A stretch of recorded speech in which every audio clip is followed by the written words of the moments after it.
What's up, everyone? Tara Roberts here with Fantasy Pros, bringing you my top 10 waiver wire ads for week 3. But before we get started, if you want a chance to win a signed Derrick Henry Tennessee Titans jersey courtesy of our friends at Pristine Auction, you need to subscribe to the Fantasy Pros YouTube channel right now, comment below on this video, and that's it. We will be announcing the winner right here on the channel, so make sure you turn on those notifications so you can be alerted when new episodes are up and to claim your prize. Now let's go ahead and dive right in. Coming in at number 10, Greg Dortch. I had Dortch as a deep waiver ad last week because he has a very clear and defined role with Rondale Moore out. And if Moore misses time again in week 3, Dortch can step up to this week's top 10 list. In week 1, Dortch caught 7 of 9 targets for 63 yards, and in week 2, Dortch caught all 4 of his targets for 55 yards and a touchdown. This was a fantastic sign considering that Marquise Brown commanded a higher target share this week. And as odd as it may seem, Dortch is a viable flex option as long as Rondale Moore is out. At number 9, Marcus Mariota. If you've watched my waiver wire videos in the past, I typically don't touch on streaming options at quarterbacks. But we have to talk about quarterback this week. Justin Herbert suffered fractured rib cartilage. Trey Lance suffered a broken ankle. We already had Dak Prescott's injury to deal with, and on top of all of that, streaming options like Matt Ryan and Jameis Winston looked awful on Sunday.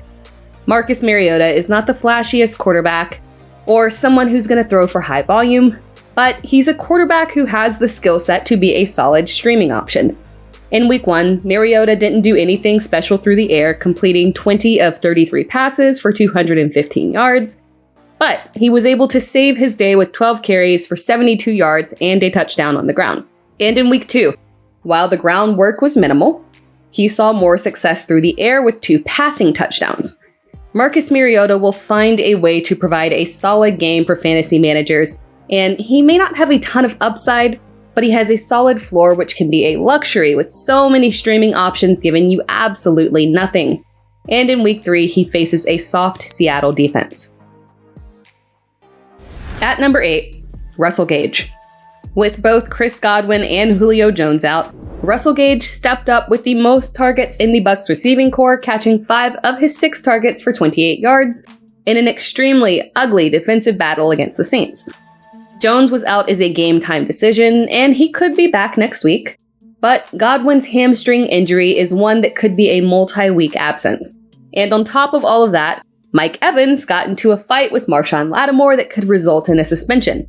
Gage could play a significant role next week against Green Bay. At number 7, Carson Wentz. Carson Wentz is higher rostered than I typically like to include on my waiver wire list, but I am making an exception because, as we've talked about, we've got a serious issue going on at quarterback. As mentioned earlier in the video, injuries to Justin Herbert, Trey Lance, and Dak Prescott will have fantasy managers scrambling to grab streaming options at quarterback. The waiver wire is going to be hot for quarterbacks. Carson Wentz can be an incredibly frustrating quarterback in real life, but in fantasy football, Wentz can be a solid streaming option. Last year, before Wentz completely fell apart mid-season, weeks 1 through 9, he averaged 18.6 fantasy points per game, a number that puts you right outside of being a QB1. Wentz is a must-add for those who lost a quarterback this week. At number 6, Josh Palmer. Mike Williams was definitely the big winner in the Thursday night game versus the Chiefs, but I was very encouraged by Josh Palmer's performance as a streaming option in the absence of Keenan Allen. He stepped up as the number 2 wide receiver behind Williams, catching 4 of his 8 targets for 30 yards and a touchdown. It's very possible that Allen will be ready to play in week 3. But fantasy managers should err on the side of caution and add Palmer. And even if Allen does play, Palmer is a fine bench stash. He won't be very productive with both Williams and Allen healthy, but will be a plug-and-play streaming option anytime either of those receivers goes down with an injury. Number 5, Raheem Mostert. I'm not really fighting to get a piece of this Miami backfield because, despite Mike McDaniel coming from the school of Kyle Shanahan, it's clear he knows that his bread and butter is feeding Tyreek Hill and Jalen Waddle.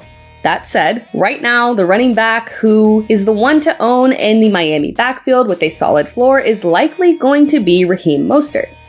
Despite being 30 years old, Raheem Mostert is still electric on the ground. And with targets leaning towards Hill and Waddle, Edmonds just isn't seeing enough work to give him a solid floor.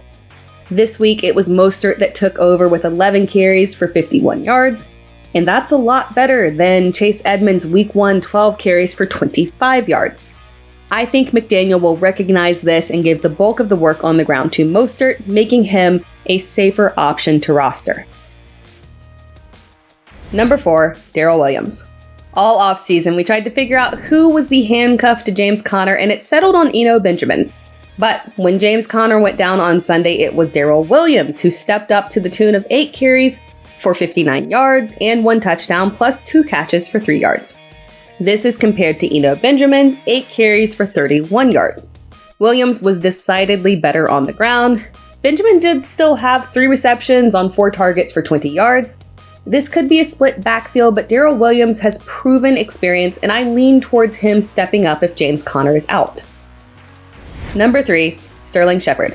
From 2 receptions on 4 targets for 71 yards and 1 touchdown in Week 1, to 6 receptions on 10 yards for 34 yards in Week 2. Sterling Shepard's beginning to the 2022 season is coming on surprisingly strong for someone who is less than a year removed from a torn Achilles.